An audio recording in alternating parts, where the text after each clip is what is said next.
Hello and welcome to News Central TV. I'm Darshan Usman. The headlines. U.S. pledges $45 million to help tackle insecurity in the West African region. Tanzanian government braces for opposition protest amid rise in food costs and election reform delay. Ethiopia open to dialogue over Somaliland deal. Details of these stories and more shortly.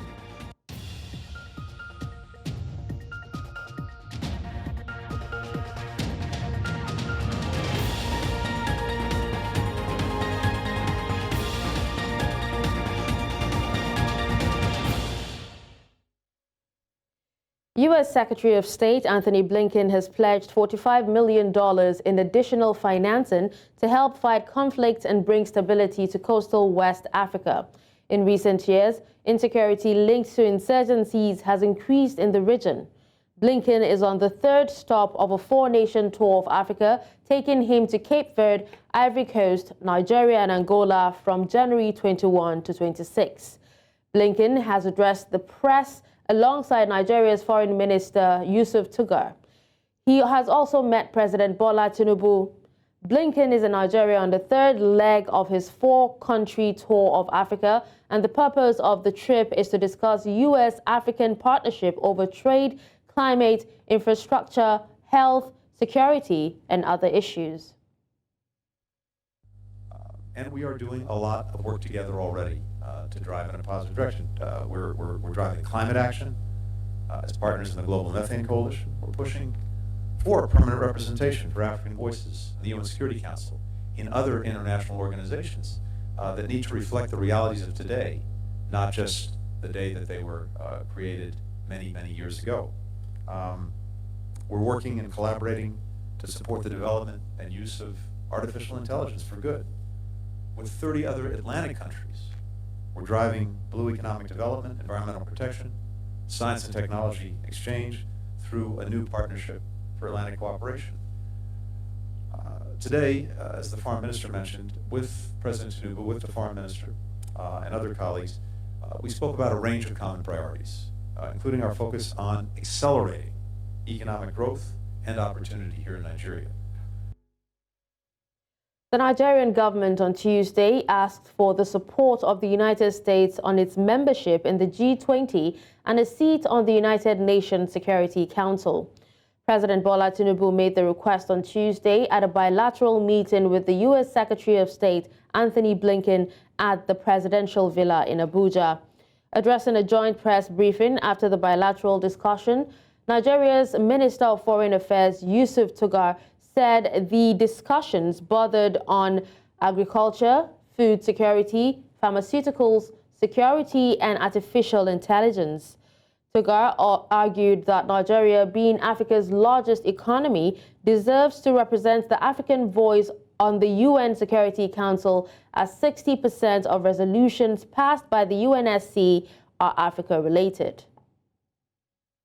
It is also important to note that President Bola Ahmed Tinubu brought up the issue of Nigeria's membership and participation in the G20, as well as the United Nations Security Council.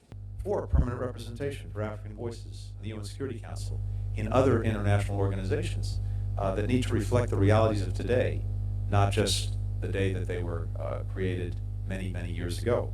I think it's no secret that there remains some long-term challenges that need to be overcome to really unlock the full potential. Tackling corruption, making it easier for foreign companies to repatriate capital, these will all pull in a transformative direction and pull in transformative investment. I know that President Tinubu is focused on these challenges, and we also welcome his very bold economic reforms to unify the currency and The troops of the 8th Division Nigerian Army, in conjunction with operatives of Nigeria Security and Civil Defense Corps and local vigilantes in the early hours of Tuesday, raided a terrorist camp in Kogi State. This was made known by the Acting Assistant Director, Army Public Relations 1, Brigade Gusau, Captain Yaya Ibrahim. who said the raid operation was conducted in the identified terrorist hideout at Sabangari village in the Shanga local government area in Kogi State. 3 AK-47 rifles, 3 magazines, 142 rounds of 7.62 millimeter special ammunition, and 2 pairs of camouflage uniforms were all recovered during the operation. Troops neutralized one of the terrorists and extricated 4 kidnap victims. He added that all the rescued victims have since been reunited with their families, while troops continue to trail the wounded and fleeing terrorists.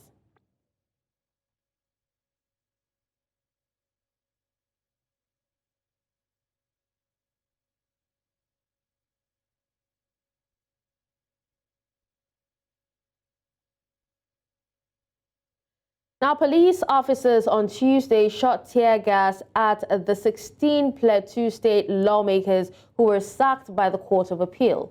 The lawmakers, elected on the platforms of the People's Democratic Party, that's the PDP, were sacked by the appeal court over lack of party structure in November 2023.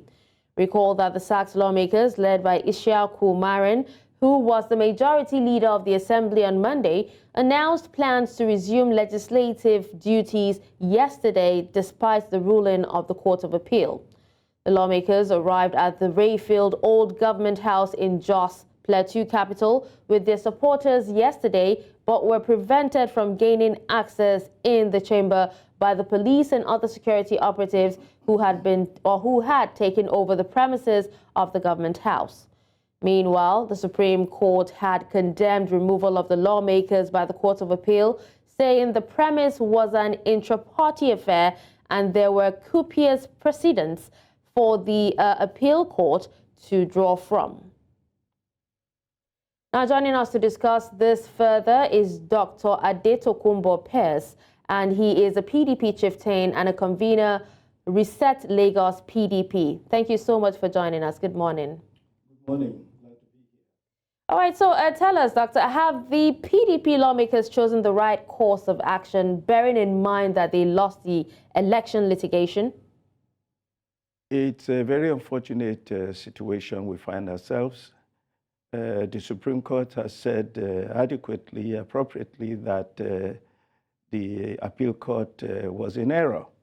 So naturally, the lawmakers, the senators and members of the House of Reps and assembly members all have a right to try to gain access to the assembly to begin their work.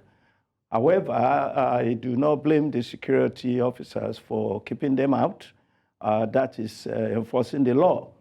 So now we will go to the Supreme Court. Hopefully, will prevail on the appeal court that these were pre-election matters brought by a non-member of PDP.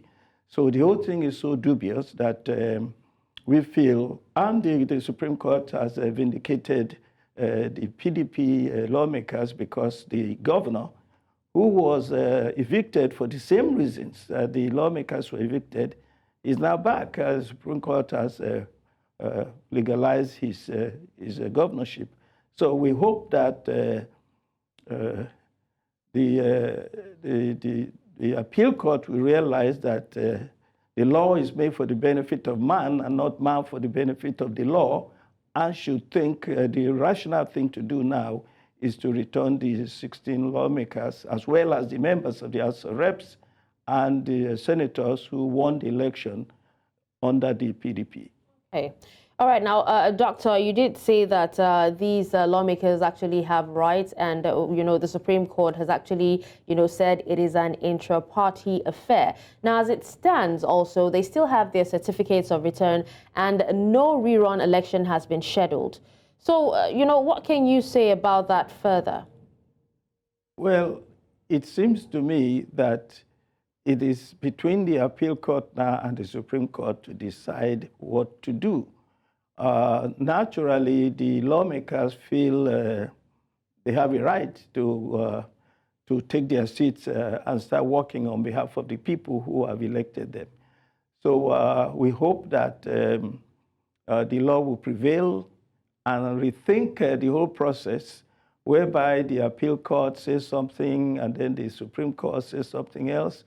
If the Supreme Court is the superior court, it seems to me it is only rational, it makes common sense that the appeal court should step down and make some amends regarding the unfortunate decision to deny the lawmakers their seats. All right, Doctor, but why do we, or why do they have to go to the appeal court? Is the judiciary, not to blame for this, looking at the fact that the Supreme Court's judgment, you did say so earlier, in Plateau State governorship election, where the same judgment by the Court of Appeal was overturned, they brought back the governor. Shouldn't the Supreme Court, rather than saying,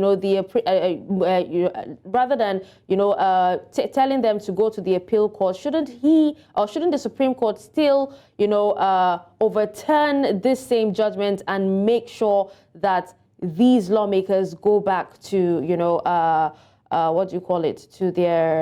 to the assembly?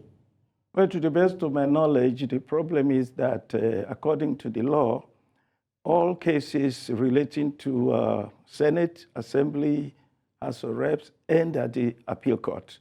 And they don't have the opportunity to take their case to the Supreme Court. And it's only the governorship and the presidential that can go to the Supreme Court. So it was the appeal court that was in error from the beginning by taking the case that was pre-election matters and deciding on it when it really had nothing to do with the appeal court.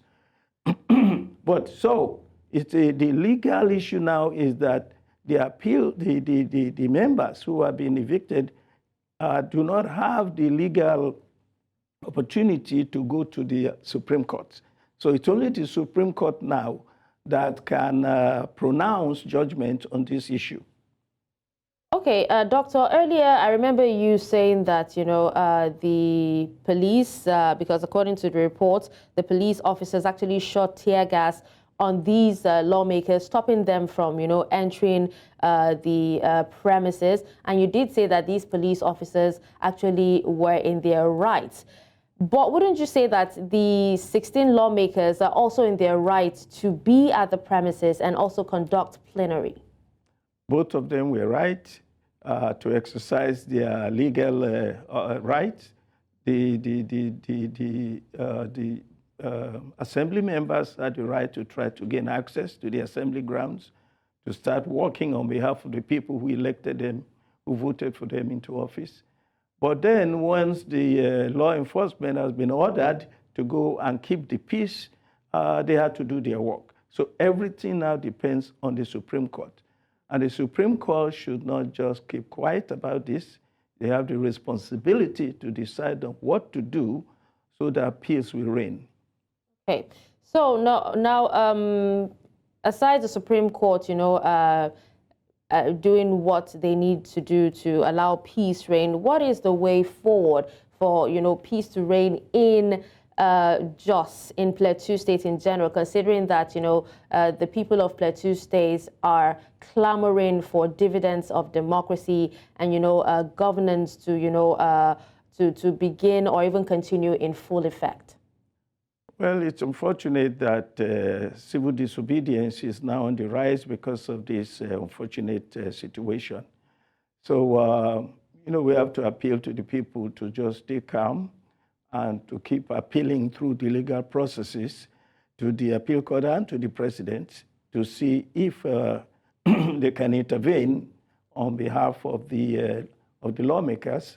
And in the future, the appeal court must be held accountable for taking on a case that it has no right to take pre-election matters.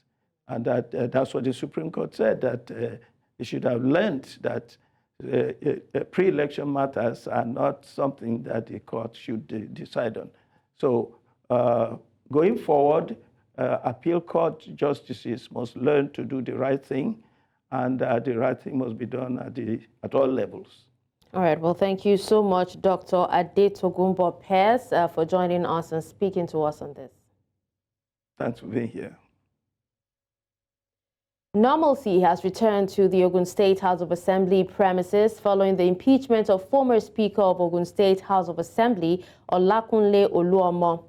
The Ogun State Commissioner of Police, Abiodun Alamutu, led his personnel, including officers of the Nigeria Security and Civil Defense Corps, to maintain law and order at the Legislative Complex in Abeokuta, the state capital.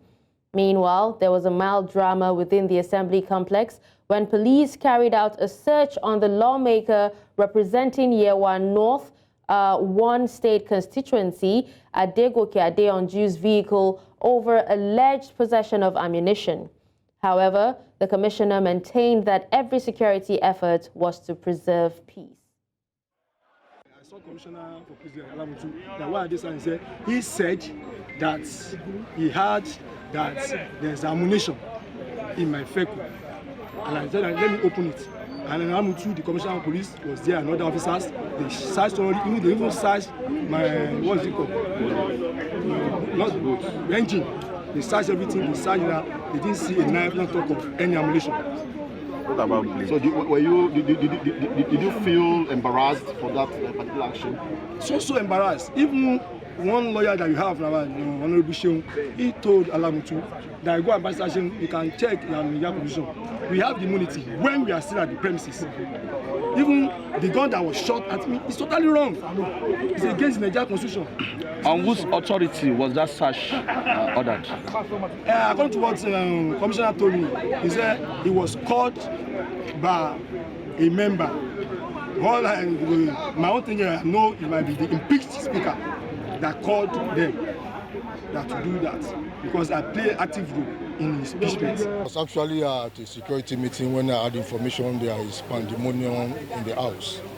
Okay, I had to send my operatives to come over. But in the information I was hearing, I learned there was an allegation that the clerk of the house was being harassed and somebody has held on to the mace. I was connecting with my men after having dispatched them there. But at a stage, I felt it's important I come over myself. Also, when there is information that a vehicle was actually blocking the gate and there was no access for people to come in or get out of the premises. And I'm here, they are telling me of an impeachment process. That is their own take. What is important to me that we have restored normalcy, there is no disturbance, no breach of peace around there. And as it is, there is absolute calm here. I think whatever issue they have will be resolved within themselves. They know how to do that. And we want to ensure that the vehicles that have blocked the entrance to the assembly is moved out, and we still maintain some presence here to ensure there is palpable peace. News Central now resumes after the break.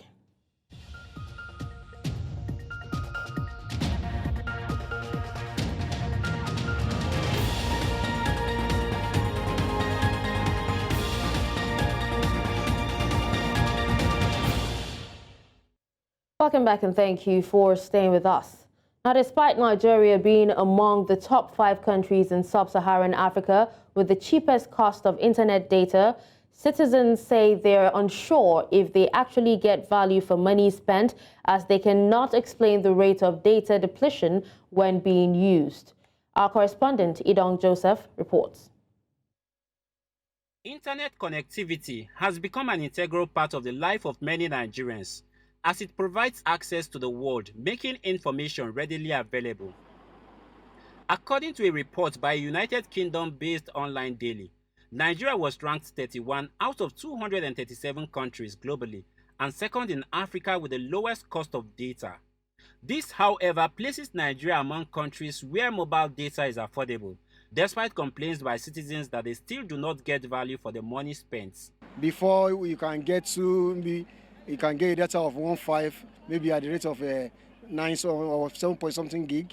But right now it's 2,000. And even the 2,000, you discover that within 3 days, you have exhausted your data without even checking YouTube or whatever. In terms of using that same data you buy, is like a blind man business.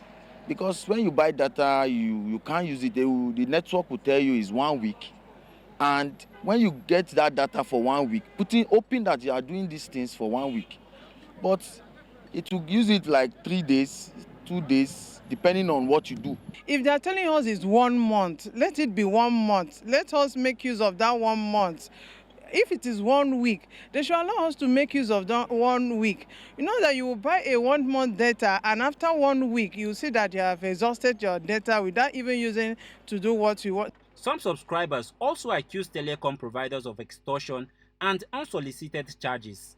And maybe I was thinking, I said, when did I subscribe this thing? And the worst is that before you know, I see deduction without my knowledge. Then I will start asking, when did I subscribe for this thing? And at the end of the day, I may not even use that particular plan they are putting me on. Are you getting me? So by the time that money is gone, who do I complain to? No, nobody. I have a money that's still pending in the bank. Now the bank will say that the MTNs have not do anything about it. And when you call the MTN says go to the bank. And that's why I said that the whole system is not working. Nigeria is not working. No single system is working in Nigeria. No single system that is working. That's why everybody is doing the way they like. While it is not clear whether the rising cost of operations, coupled with a tough business environment, make up operational costs that telecom operators now transfer to customers, citizens are calling for stricter monitoring of operators to stop them from fleecing the public. In Abuja for News Central, I am Idong Joseph. The Indian government has pledged to invest about $30 billion in Nigeria as part of efforts to deepen trade relations between both countries. The Foreign Minister of India, while speaking during an India-Nigeria Business Council meeting in the nation's capital, Abuja, says that India is committed to investing more in the country to improve trade between both nations, which now stands at about $13 to $15 billion. Marvelous Obomanu reports. India is the fourth largest economy in the world and is projected to be the fastest growing emerging market with a gross domestic product of $3.4 trillion, driven primarily by its service, industrial and agricultural sectors. Some economists believe India will be the third largest economy in the world by 2030. With an export of about $766 billion in 2023, India is regarded as a global emerging economic power. Within the last few years, the balance of trade between India and Nigeria has significantly improved and is now manifest with several Indian-run businesses visibly seen in the country. With $13 to $15 billion worth of trade annually, and a commitment to invest about $13 billion in Nigeria, India has shown a willingness to deepen its trade relations with Nigeria, and it is time for a serious conversation on how Nigerian businesses can invest in this opportunity. India's exports in the year that has just been completed was $766 billion. And I'd surely like, and I'm sure you would surely like, a larger part of that share to come to Nigeria. For the balance of trade 2022 between India and Nigeria was $14.95 billion, 2022. And this is an improvement from what we saw in 2021 at 8.81 and the year before at $11.8 billion. It's a significant improvement in our trade relationships. This gathering comprises of active players in Nigeria and Indian business communities, seeking to leverage on existing economic relations, including trade, investment, and other sectors of the economy. The issue that has been hampering the investors coming in is the confidence. But now that the president and this administration is now removing those bottlenecks and they are creating investor confidence. It's also very important to note that the NACIMA has signed an MOU with the NIBC to further deepen trade and investment opportunities between the two. So by and large, what we should be expecting is an increase of, we'll say an increase in trading, an increase in investment opportunities. If we are to give this relationship more weight and substance and practicality, We should get beyond the world of protocol and diplomacy, not look at it in a very narrow sense, but really to get down to business and look at different parts of our economy and of our government and of our policy making and see where is it that we can build. The government must begin to look at bottlenecks that hamstrings investment in Nigeria and create right policies that will attract foreign investment. In Abuja for News Central, Marvelous Obomman. Oil marketers under the aegis of the Independent Petroleum Marketers Association of Nigeria have berated the Nigerian National Petroleum Company Limited for alleged delay in the supply of petroleum products. As a result, the marketers said they had been forced to boycott the NNPCL to source fuel from private depot owners at a higher cost. The National Vice President of IPMAN, Hamid Fashola, asked the federal government to review the current distribution pattern with a view to giving priority to IPMAN members. According to him, independent marketers own 80% of the filling stations in Nigeria and, as such, deserve the lion's share of fuel allocation.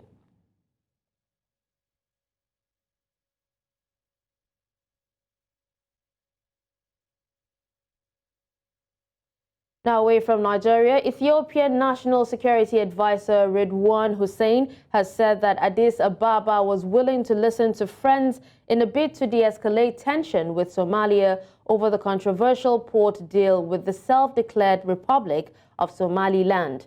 On Monday, Ethiopia's National Security Affairs Advisor Hussein Ridwan criticized meddling by opportunistic external actors in a row between Somalia and Ethiopia. The remarks were perceived as aimed at Egypt, which has warned against threats to Somalia's sovereignty. The row was triggered by Ethiopia signing a memorandum of understanding with Somaliland early this month. The deal gives landlocked Ethiopia access to a seaport for military and commercial purposes in exchange for recognition of Somaliland as an independent state. Tanzania's main opposition party, Chadema, is planning to hold protests to denounce proposed electoral bills, the high cost of living, and delays to constitutional reforms. Local media have reported that police have allowed the party to hold the march in the commercial city of Dar es Salaam, but warned against violence and incitement. Chadema said permission was granted following a consensus with the police to allow peaceful demonstrations. The party said it will lead the protest on Wednesday to pressure the government to carry out the reforms ahead of next year's general election. It is opposed to 3 electoral bills tabled in Parliament last November. Kenyan court has charged a cult leader and dozens of suspected accomplices with manslaughter over the deaths of more than 200 people. Documents from the Mombasa court showed self-proclaimed Pastor Paul Mackenzie and 94 other suspects, including his wife, pleaded not guilty to 238 counts of manslaughter. Mackenzie, who was also charged with terrorism last week, is alleged to have incited his followers to starve to death in order to meet Jesus in a case that provoked horror across the world.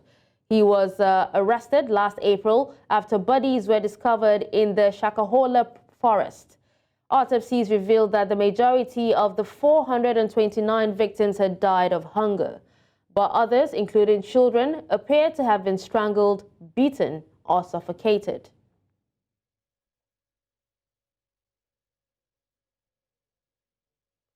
Now let's head to South Africa, where President Cyril Ramaphosa has dropped a high-profile economist from the advisory panel as questions are being raised about her PhD.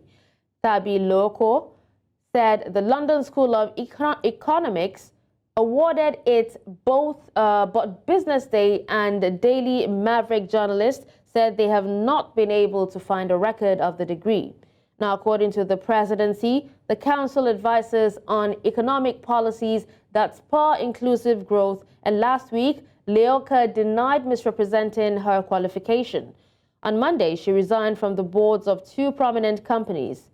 Mining from Anglo-American Platinum Limited, said Leoka stepped down from her position in order to attend to her health and the questions she has been facing in relation to her academic qualification.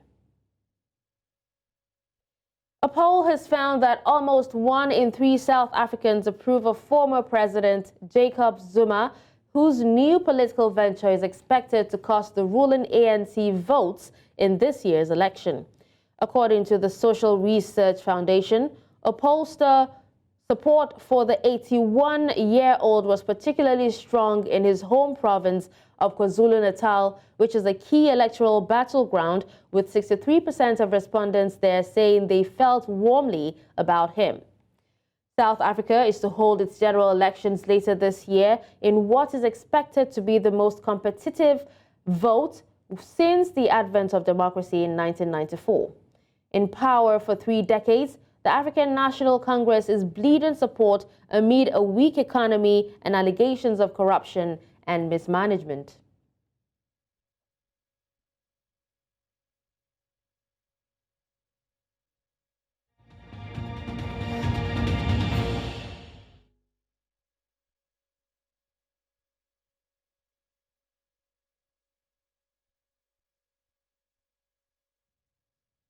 Now in business news, a report by Estate Intel says microeconomic and political uncertainties make African real estate unattractive for foreign investment.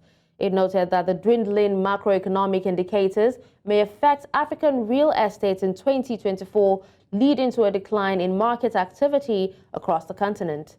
The report added that currency performance, inflation, increasing debt levels, and potential default countries were already seeking a cutback in investment preference. Now, according to the report, Nigeria's naira has recorded the highest rate of depreciation in the year to December 2023, with an 83% decline on the official rate.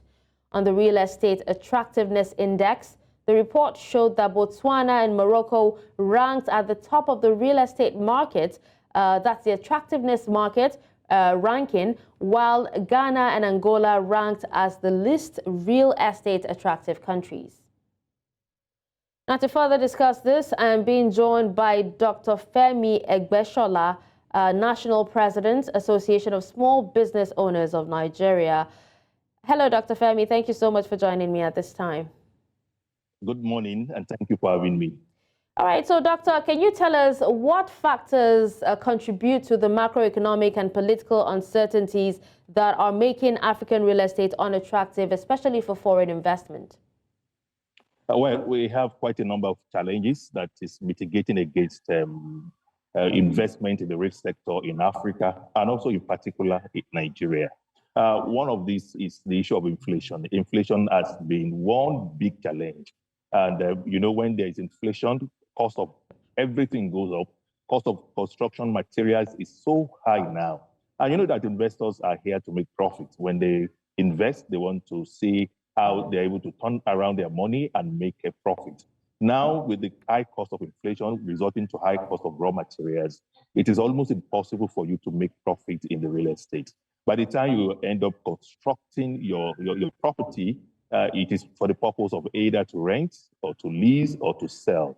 The purchasing power of the consumer is so weak, being depreciated by inflation, such that the power to now buy or rent or lease is not there. You will discover that we have quite a number of houses for sale in the sale markets, and very few people are interested because of the fund that is available at their disposal. Next to it is the issue of policy, like you have rightly mentioned.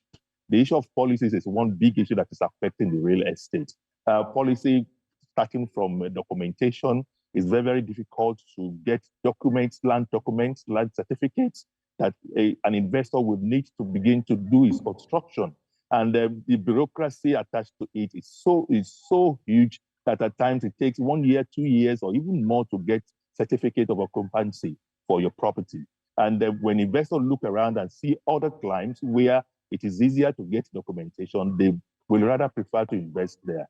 Another issue is the cost of owning a house here. The cost of owning a house here, according to Pricewaterhouse data, is about $50,000. Owning a 3-bedroom apartment here is about $50,000 compared to other countries like India, where it is just about $21,000. So if you see an investor and he has $50,000, he would rather prefer to go to areas where that $50,000 will get him like 2 houses or more, rather than investing it in just 1 house.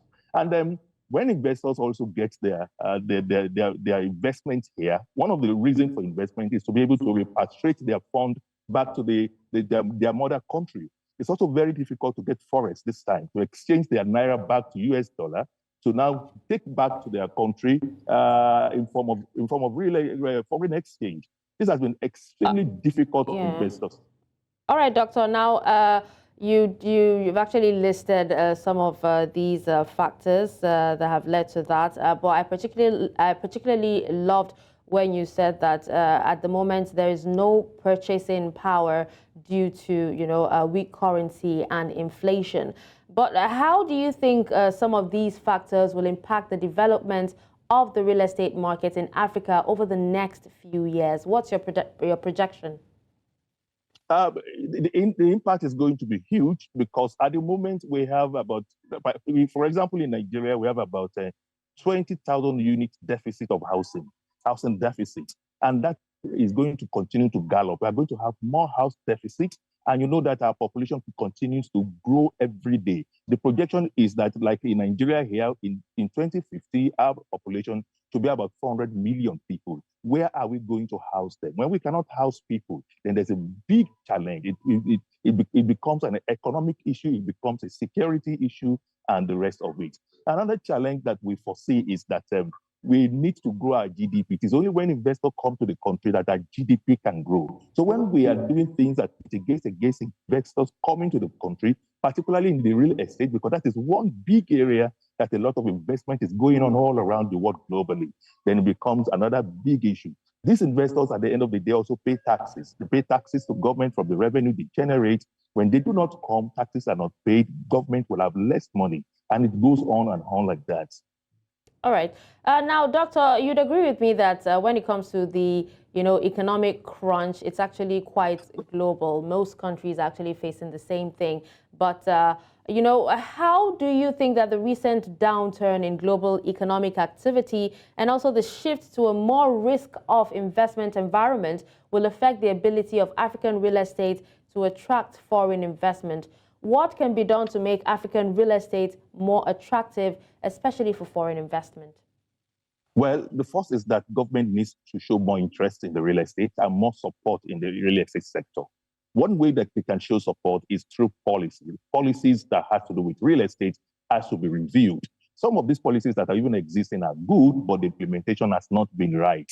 You see developers who do not have the wherewithal getting licenses, and those who have all it takes not getting licenses because of corruption and other issues that has to do with policy. That's one side to it. Another angle to it is that government also needs to empower the mortgage banks. Well, mortgage banks are expected to fund the real estate players. And when the mortgage banks are not working in tandem with the reason why they are created, it also discourages investors. So we expect government to be able to strengthen the mortgage banks that we have around in all the African countries. We also expect government to also ensure that intervention funds are released to those players in the real estate sector. Yes, quite a number of countries globally now are already doing that, supporting financially, creating special funds for those who are into the real estate that they can access a single-digit interest rate and do their businesses in a way that will encourage the sector to grow and can encourage more investment in that particular sector. We also expect governments also to, in a way, sensitize those in that sector, the real estate sector, on what needs to be done, how it should be done, that it will meet government standard. The rate of collapse, building collapse now in Africa, Nigeria ranks #1, is so high that it is also chasing investors away. The government needs to bring all players to the round table, begin to continue to. All right. Well, thank you so much, Dr. Egbeshola, for joining me at this time and speaking on this. Thank you. Thank you for the opportunity.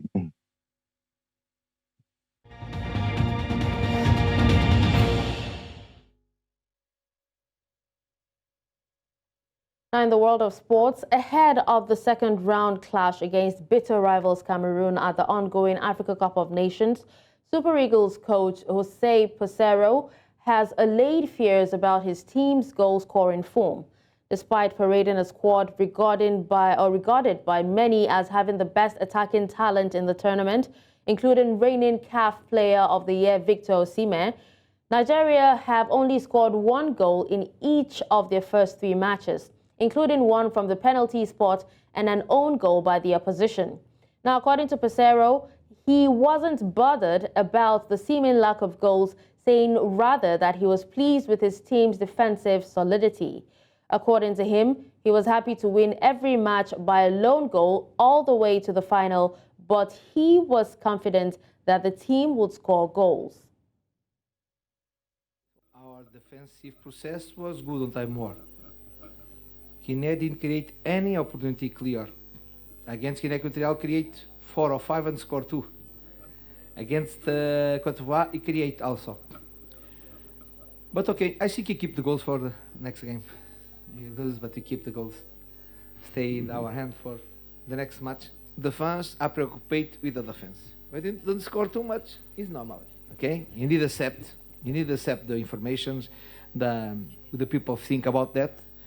But is my way is my way. Never I choose my way or change my way because the people don't like or like. I think if you want to pass the next match, don't take care of the opponent. Of course, it's different opponent. You go to evaluate well, see the image, the 3 matches. Now joining me to discuss this is our correspondent, Favor Itua, who is live in Abidjan. Hello, Favor. Thank you so much for joining me at this time. Yeah, good morning, Dashin. Good morning, and thank you so much for joining me. Beautiful weather it is, in as much as it's sunny in Abidjan. Yes, indeed. So, Favor, it is confirmed that Nigeria will face old foes Cameroon in the next round. How would you say have Nigerian fans and journalists received this news? Well, before now, we thought that Guinea would just pull through and then face Nigeria, but it was not the case. Of course, as Cameroon took the final spot, a dramatic one right there for the Cameroonians, and it will be a repeat of the game that was played in 2019 in Alexandria in knockout stage where Nigeria played Cameroon. Yes, of course, you look at the indomitable Lions of Cameroon, they have dropped in terms of their football. They hosted the Nations Cup in 2021, but they didn't, of course, win that particular tournament. And but then one thing is certain. Anytime Nigeria and Cameroon play, there's always this big rivalry amongst the fans, amongst the players. And looking at what we have at the moment with the upsets we've been seeing, with how teams have played, it's going to be, of course, a tough one for the Super Eagles of Nigeria. Records and history have gone down well in the last 5 matches for them. They played, of course, build up to the 2018 Nations World Cup in Russia. Nigeria won a game in 4-0 in Uyo and got a draw away from home in Cameroon. Fast forward to 2019, they came back from a 2-goal down to win that game to send Cameroon packing from the Nations Cup. So this will be another firecracker. Interestingly, Cameroon will be traveling to Abidjan because, of course, their base is not Abidjan. For the Super Eagles of Nigeria, they have the advantage of having played at the stadium before now, having had their fans based in Abidjan before now. So it's going to be a big one come Saturday. A lot is expected from the Super Eagles of Nigeria, and Cameroon and Nigeria would lock on that day. Yes, with a lot of excitement and also, expectations. You did say that the fans are expectant, but what about the Super Eagles themselves? How much are they looking forward to this match? And how much are they prepared for the match? Well, for the Super Eagles of Nigeria, they've changed their itinerary going into the round of 16, which, of course, yesterday, which was on Tuesday, there was a rest-free day for the Super Eagles to recover from everything that's happened during the group stage of the CAF Nations Cup. And then today and tomorrow, we'll get to see them train behind closed door. No cameras will be at the venue of their training ground, meaning they want to intensify preparations. They probably do not want anyone to come in and then, probably distract them and make them lose their focus. That's what, of course, I can scoop from what they've done. So I think they want to really do a lot at this time around. They feel that the importance of this round of 16 and the importance of getting a victory against Cameroon will be so fantastic. So they want to do that. And also to note that as the day progresses, we also have, ex-internationals trying to motivate the players either by phone calls or by visit to their hotels. These are amenities that they are doing at the moment to ensure that they progress to the next round. So the players know what is at stake. I think the confidence in the team is high, and a lot of persons are expecting them to score more goals. But against a Cameroonian side that has also scored goals, but have also at the same time conceded goals, it shows that the team is vulnerable. But not to take anything away from them, they have their federation president, talking about Samuel Eto'o, in charge of that federation. So there'll be lots of confidence and morale boosting in that particular squad. All right, Favor. Now, another big name crashed out of the tournament yesterday, where Algeria finished bottom of their group after losing to Mauritania. Just tell us, how significant or damaging is it for Algerian football? Algerian football has declined in the last few years since they won the Nations Cup in 2019. They've had issues, of course, with how their football is. Don't forget, when you look at the quality of players in the team, the likes of Bentaleb, the likes of Riyad Mahrez. I don't think stars play football now these days. It's more about the teamwork than, having to see, individual brilliance. I mean, look at what happened. Mauritania getting their first ever win at the African Cup of Nations. I mean, that is so key, and of course, a history for Mauritania. Algeria, this is the second successive time they've gone out of the group stages. They were knocked out in Cameroon from the group stage, and now again this time around. So it shows you that their football is declining, and upsets have continued to happen in the African Cup of Nations. I expect that to see more, and of course for Algerian football, they will hope to try to see how they can revive their football, because a tree, they say, cannot make a forest. So right now in the Arab nation, we have just two teams that are giving hopes to the Arab nation, which is, of course, Egypt and Morocco. And these two sides, yes, we'll see what happened in this tournament, how they struggled to get wins in games, especially talking about Egypt. But for other teams, they're talking about the West African and the South African teams, the underdogs. They've actually made a statement in this Nations Cup, and it's only about time that we started taking this team seriously and believe that there are no underdogs at the moment in the African Cup of Nations. All right.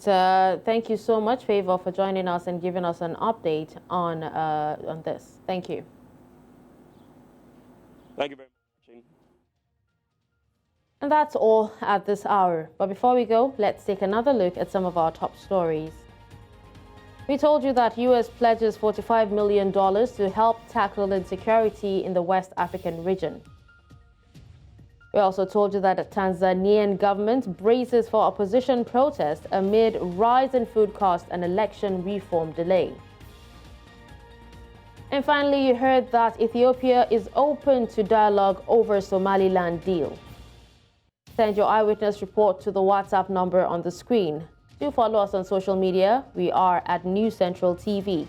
You can watch News Central live on DSTV channel 422, StarTimes channel 274, Avo TV, and YouTube. Many thanks for watching. I'm Darshan Usman.